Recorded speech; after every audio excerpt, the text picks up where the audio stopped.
Taye Gist TV, kindly subscribe. Mẹ́wàá máa ń ṣẹlẹ̀ báyìí. Èmi ló tún ṣẹlẹ̀ tá a tún gbọ́ ní ẹnu arákùnrin kan. Arákùnrin tẹ́ ń wò lókè ó sọ ọ̀rọ̀ kan ní ìsìn. Ọ̀rọ̀ mo rí lórí ayélujára ni.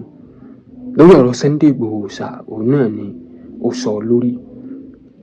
Lẹ́nu mẹ́ta yìí olóyè Sunday Igboho kì í ṣèyàn kékeré mọ́, ó ti di ìlú ẹkùn security network gẹ́gẹ́ fúnra rẹ̀. Arákùnrin wa sọ ọ̀rọ̀ kan, ọ̀rọ̀ náà sì kọ mí lóminú. Mo fẹ́ jẹ́ ká gbọ́ kó tó di pé a lọ gbọ́ ọ̀rọ̀ tí bàbá wa Kọ́lá Olóòtú sọ. Mo fẹ́ jẹ́ ká jọ fi ara balẹ̀ gbọ́ ọ̀rọ̀ náà.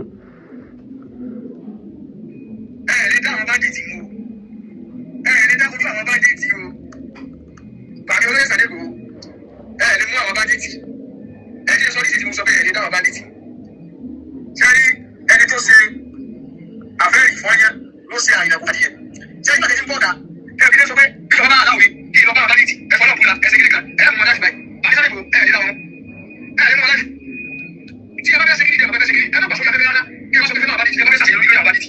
Ẹ bá ti fún ọmọdé máa lọ ẹ ti máa tẹ́ máa lọ. Ẹ bá sọ kíríkà mọ́tà ìbáraẹni tó ní ìgbà dìtì.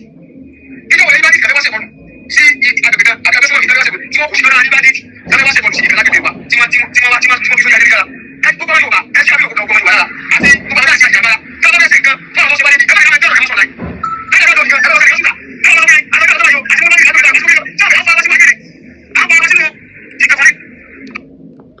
Mo lérò pé gbogbo wa la ti gbọ́ ọ̀rọ̀ tí arákùnrin sọ. Lóòótọ́ yóò bí àwọn kan nú, òótọ́ ọ̀rọ̀ máa ń korò. Màá fẹ́ jẹ́ kárákùnrin náà mọ̀ wípé bàbá Kọ́lá Olóòtú gan sọ ọ̀rọ̀ kan náà ẹ̀sẹ̀ níbi ọ̀rọ̀ tán ṣe lánàá, interview ọ̀rọ̀ tán post lánàá sórí TikTok wọn. Wọ́n sọ ọ̀rọ̀ kan bẹ́ẹ̀ wípé olóyè Sunday Igboho gan fúnra rẹ̀ kò fi nǹkan kan rẹ̀ lórí ayélujára mọ́. Pàápàá jùlọ tẹ́yàn bá fẹ́ interview rẹ̀ nísìnyí, òun gan ti ń sá fún interview.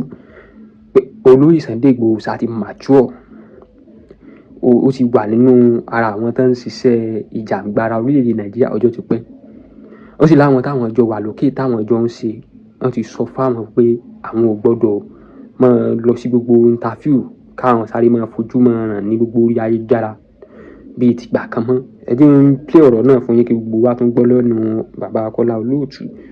Ọmọ tí ọlọ́pàá ti wá tí wọn ò rí gbà tí gbogbo ìwé ìròyìn ní ayé CNN gánbẹ̀ gbẹ̀njọ́nà CBC Yorùbá ìtàbí àkẹ́gbà bọ́ọ̀lù lórí ọ̀rọ̀ àwọn ọmọ bá sọ pé Sunday ìfẹnuwú géètì ní fẹnuwú ìwọ lọ lé rẹ̀ kó wí bẹ́ẹ̀. Àdéhùn kọ̀ǹfàmù bẹ́ẹ̀ ní ọ̀rọ̀ Sunday tó lé ń bẹ̀ jù ní wípé bẹ́ẹ̀ bá ìtàfíù rẹ̀ báyìí ní ìsìn tó bá bẹ̀rẹ̀ sí ní sọ̀rọ̀ ọ̀rọ̀ máa kún ògún máa kún agbára máa kún tó bá ń sọ̀rọ̀ wá ní bàbá Kọ́lá Olóòtú ní òtí kiri Sunday Igboho pa. Ṣé gbọ́rọ̀ sí bàbá Kọ́lá Olóòtú sọ báyẹn? Kó tó di pé bàbá Kọ́lá Olóòtú gan sọ̀rọ̀, èmi gan nígbàgbọ́ nu olóyè Sunday Igboho ipò ọkùnrin ni ó tọkùnrin sí, ó tó kojú ìjà yìí. Èso nìkan ni ó dá sí, èsì olóyè Sunday Igboho nìkan ló fẹ́ dá kíní ìṣe náà fi gbàṣẹ lọ́wọ́ ààrẹ orílẹ̀-èdè bàbá Bọ́lá Ahmed Aṣíwájú Tinubu wípé kán fún àwọn ní ọ̀dà. Wọ́n dẹ̀ ti fún wọn ní ọ̀dà pé kán take any action. Wọ́n ti approve ìlú ẹkùn security network. Tí bá kí n ṣe pé state governor tó dá wọn dúró wípé kán mọ̀ tí ì ṣe anything. Olóyè Sunday Igboho wọ́n ti ready láti wọ inú reserve lọ láti lọ flush everywhere.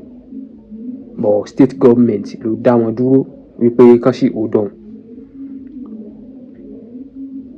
Ṣé ń gbọ́ mi? Kò ṣe pé èèyàn fẹnuwú gate abẹ́ ẹ̀yàn lè dá wọn mú. No. Sí ń bẹ̀ nígbà tí wọ́n fi kojú ogun 2023 or 2022 either 2022 or 2023 tí Fúlàní fi ṣẹlẹ̀ nígbà yẹn. Tá pa oríṣiríṣi àwọn èèyàn lọ sí olóyè Sunday Igboho lọ́rùn gbà yẹn tí DSS lọ lé wọn.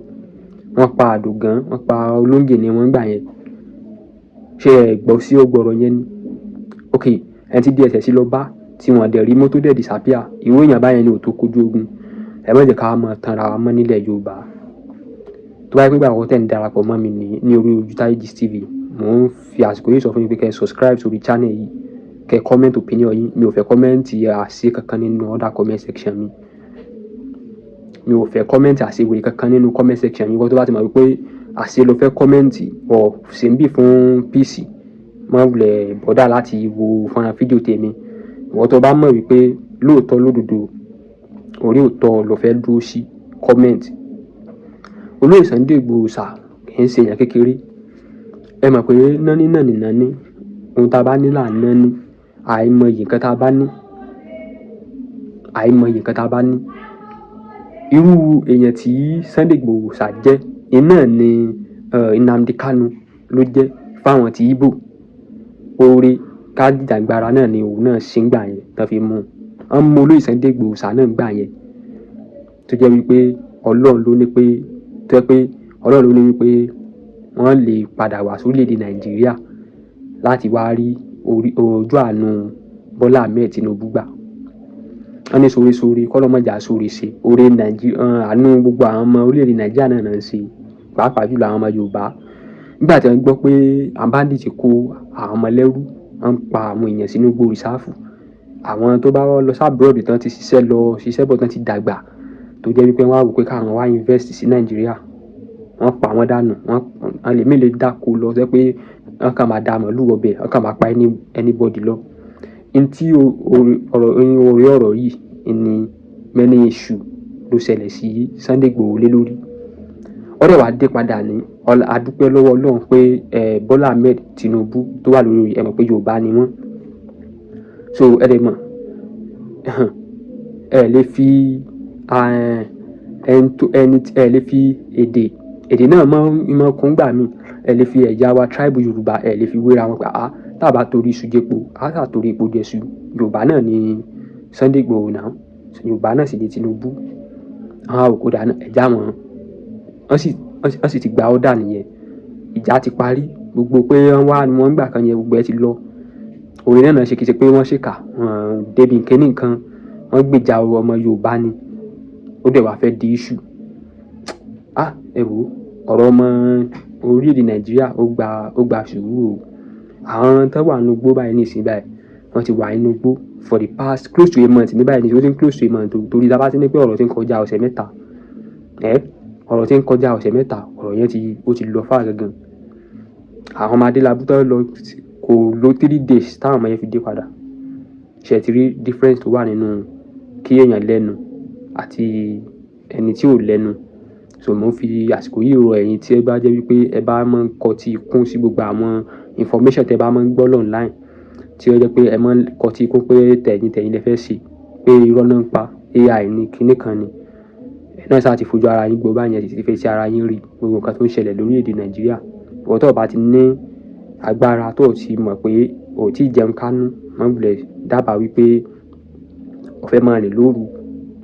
Má dábàá wípé o fẹ́ máa lọ inú igbó lọ máa ṣe anything kankan sìn. Ó ti dojú lálákàfin sọ́rí. Ẹ má gbàgbé láti subscribe sórí Ojútáyé Gist TV. Ẹ subscribe, ẹ comment, ẹ dẹ̀ like, ẹ share rẹ̀ fáwọn family member yín káwọn náà jàǹfààní nínú ìròyìn yìí. Kò jẹ́ bó ṣe jẹ́ o. Èmi ni tiyín tòótọ́, Ojútáyé Gist TV.